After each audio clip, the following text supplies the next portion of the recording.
Truth is stranger than fiction, or so the old adage goes. It certainly rings true in the tragic yet curious tale of a road crash in Indiana, which killed 5 people, all affiliated to Taylor University. It's a tragedy that still provokes strong emotions years later among all those connected to the devastating events. 5 students and 4 university staff were all traveling home in a school minivan on the evening of April 26, 2006. The group of 9 had been returning from Fort Wayne, Indiana, which is about 55 miles north of Upland, the town where Taylor University is situated. The university had a campus in Fort Wayne at the time. The Taylor van was traveling south along Interstate 69. As the clock ticked past 8 p.m., the group found themselves just a couple miles shy of the exit for Marion, meaning they weren't far from home now. However, it was at that moment that tragedy struck. For reasons that only became apparent after the event, a truck had crossed the central reservation and was heading straight for the Taylor University van. There was nothing the minivan driver could do to avoid the collision. The result was fatal for 5 of the 9 passengers on board. Among the dead was listed a member of the Taylor University staff, Monica Felver. The crash also resulted in the reported deaths of 4 young students, Brad Larson, Laurel Erb, Betsy Smith, and Whitney Sirach, as well as 3 further members of staff. 1 student named Laura Van Ryn had survived the impact, yet she'd suffered sickening injuries. The scene that emergency responders came across that fateful night was heartbreaking. It was also chaotic, with passengers and contents of the van spread out across the road. While the survivors were given life-saving care, the response team also tried desperately to identify the victims of the crash. Van Ryn of Caledonia, Michigan had suffered life-threatening head injuries, which were quickly bandaged by emergency workers. Her identity card was located and kept with her. The university senior, who was 22 years old at the time, was then taken to hospital immediately. She was in an unconscious state. The deceased were removed from the scene, and as the usual practice, family members were informed.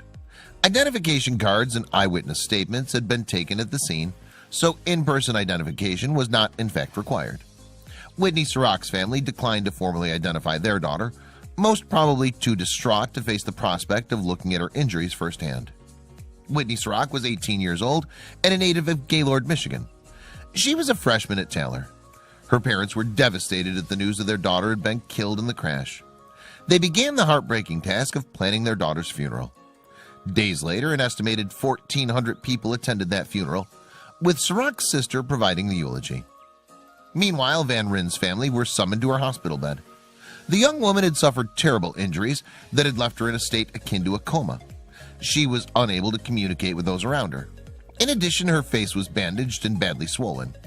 It was difficult even for her closest loved ones to recognize her. Understandably, the crash sent shockwaves through the Taylor community. As president of the university, much responsibility fell on the shoulders of Eugene Habecker to lead his staff and students through the traumatic aftermath. Habecker also offered support to the families of the deceased and injured. Habecker went to the hospital to visit Van Ryn, who was still unresponsive. He offered comfort to the girl's parents, Don and Susie. Her head was fully bandaged, and she, of course, was still unconscious. Habecker recalled to the TV news station Fox 59 back in 2016. "I asked Don if I could hold Laura's hand and pray for her," the university president added. What all those connected to the events were continually asking themselves, and each other, was why? What had the semi-trailer truck been doing on the wrong side of the road? Crash investigators interviewed the driver of the vehicle and soon ascertained that Robert F. Spencer of Canton, Michigan, had fallen asleep at the wheel. That was the reason his truck had veered onto the wrong side of I-69. Spencer had also provided false details in the lead up to the crash. He'd actually been driving for 9 hours longer than permitted under federal law without taking a significant break, doctoring his time logs to disguise that fact. He was subsequently charged with 5 counts of reckless homicide. The victims' families were further devastated by this news. "1 second of him falling asleep and we'll suffer for the rest of our lives," said the daughters of Taylor University staff member Monica Felver in a joint statement. Spencer showed remorse for his actions. "I know I'll have to deal with this the rest of my life," the truck driver said at his sentencing. Spencer was eventually sentenced to 4 years in prison for his role in the accident. He actually spent 2 of those 4 years behind bars. Yet years later, Jeff Larson, whose brother Brad was killed in the crash, said he'd found forgiveness for Spencer. Over the last several years, my heart's been drawn to respond with forgiveness, Larson told Fox 59 in 2016. While the families were able to discover the reason for the crash, it didn't change the fact that their loved ones were gone. And the surviving student still had a significant fight on her hands to recover from the sickening injuries that she'd sustained in the crash. Fortunately, as time passed, the young woman began to slowly improve. Lisa Van Ryn, Laura's sister, had decided to keep a blog of her sister's recovery. The blog was intended to update friends, family, and other Taylor University students of Van Ryn's treatment and progress. It was also a place where well-wishers could offer their prayers for the stricken university senior. On May 29th, Lisa offered an update. While certain things seem to be coming back to her, she still has times where she'll say things that don't make any sense, wrote Van Ryn's sister. Slowly but surely, the student was regaining consciousness and the ability to communicate, which was, of course, wonderful news for her family. The recovering crash victim was also beginning to be able to whisper, but some of the things she said continued to make no sense to her carers and her own family. 5 weeks after she was admitted to hospital with the serious injuries that she'd sustained in the road crash, an unbelievable discovery was made. When hospital staff had been calling Van Ryn by her name, she'd been responding in a barely audible whisper with another. Then one day, as part of her recovery, Van Ryn was asked to write her name, but she didn't write Laura. She wrote Whitney instead. The young woman in the hospital bed was not Laura Van Ryn at all. It was Whitney Sirach. The two women looked remarkably similar, from the color and length of their hair to their complexion and height. But this was 5 weeks later. How had no one known that this was all a case of mistaken identity? And the body laid to rest all those weeks earlier at the memorial service had not been Sirach at all, but Laura Van Ryn.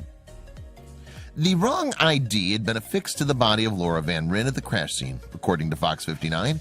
That's why authorities had believed all along that the body was that of Whitney Sirach. And as for the woman in the hospital, her head injuries had been so severe that the mistake was not realized for 5 long weeks. Carly Sirach, Whitney's sister, took over the blog post originally started by Lisa Van Ryn to offer her family side of events. I did not believe my sister was in the hospital. I thought for sure this was a mistake. When I walked into the hospital room, I was shocked and overcome with joy, wrote Carly. It was an incredible moment for the family. Yet it was a situation also heavily tinged with sadness for the Van Ryns. Soon after we saw Whitney, our family met with the Van Ryns, and our joy for ourselves was pushed aside by the pain we felt for them. It's hard because our joy is their pain, Carly Sirach added. Van Ryn's mother, Susie, summed up her feelings. Well, it was hard, but we knew where our daughter was, and we knew that Newell and Colleen needed to know where their daughter was.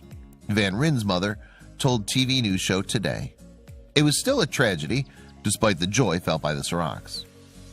On top of losing their daughter, some reactions to the event were also distressing for the Van Ryns. In particular, there was the oft-repeated question, how did you not realize it wasn't your daughter in the hospital bed? Yet a psychiatrist has stated that it's conceivable under the circumstances how such events could play out. The family members, they're being told by the authorities that it is in fact their daughter. Richard McNally, a psychiatry professor at Harvard University, told the New York Times newspaper in 2006. The person in the hospital is rather badly banged up and bruised, and they might conceivably accept that verdict from the authorities, added Professor McNally. Others have asked how it's possible that the body of what turned out to be Laura Van Ryn was never positively identified. Yet this practice isn't uncommon. As Dr. Tim Palmbach, a forensic scientist, told the New York Times, sure, in hindsight, we can say that an autopsy should have been done, but usually if it's clear that the deceased wasn't the driver, an autopsy isn't done, he continued. Unsurprisingly, the story received widespread media attention. Events were covered in a special episode of Dateline NBC, while they also featured on both The Oprah Winfrey Show and Today. There have also been works of fiction based on the subject matter, including episodes of both CSI New York and House MD. As terrible as the tragedy was, with the pain for the two families only heightened by the misidentification of the body, lessons have been learned. Back in 2006, state coroners in Indiana used a system known as presumptive evidence to identify bodies. According to Tony Cirillo, who's the training director at the coroner's training board in the state. This step was then followed up for scientific findings. That meant that the evidence needed to identify the body at the time of the crash consisted with a regular form of ID, such as a driver's license. The wrong ID had been associated with Van Ryn at the crash site, and then Sirach's family declined to view the body of what they thought was their daughter. Further steps to confirm identity, such as DNA testing for example, were only performed at the coroner's discretion. In this case, the coroner involved decided against this course of action. And of course, Sirach was so badly injured that Van Ryn's family couldn't discern that the person lying in the hospital bed was not their daughter. It was a terribly unfortunate series of events that led to the case of mistaken identity. As a result, this system of coroner's discretion has been abolished in Indiana. Family identification and/or scientific evidence is now required for all suspicious or unnatural deaths. The two girls' home state of Michigan has enacted similar changes. It may be of little comfort to the family of Van Ryn, but at least another Indiana or Michigan family need never go through the same emotional turmoil as they did in the aftermath of the terrible crash on I-69. But mix-ups continue to happen elsewhere. In Canada in 2018, the identity of two junior hockey players was confused after a crash. It took 48 hours for the error to be recognized, and an apology was released by the Saskatchewan office of the chief coroner. For Sirach in particular, the mix-up has led to some surreal moments. She spoke about the event and its legacy at the 10-year memorial service for the crash victims at Taylor University. A lot of people wonder what people will say about you at your funeral. I know. Sirach told the gathered audience. Sirach also recalled some of the lighter things that people had said at her funeral, such as her sister adding in the eulogy that she didn't shower enough. Another eulogizer added how Sirach wasn't very good at sports. Yet, one of the darker moments Sirach has felt as a result of the crash and subsequent mix-up is something called survivor's guilt.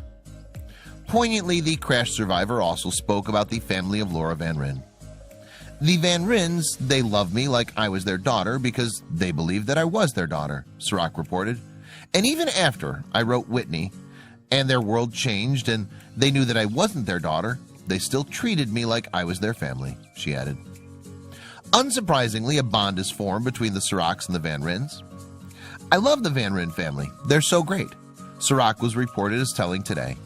In fact, the Sirach and Van Ryn families even collaborated on a book, Mistaken Identity, Two Families, One Survivor, Unwavering Hope, published by Howard Books and released in 2008.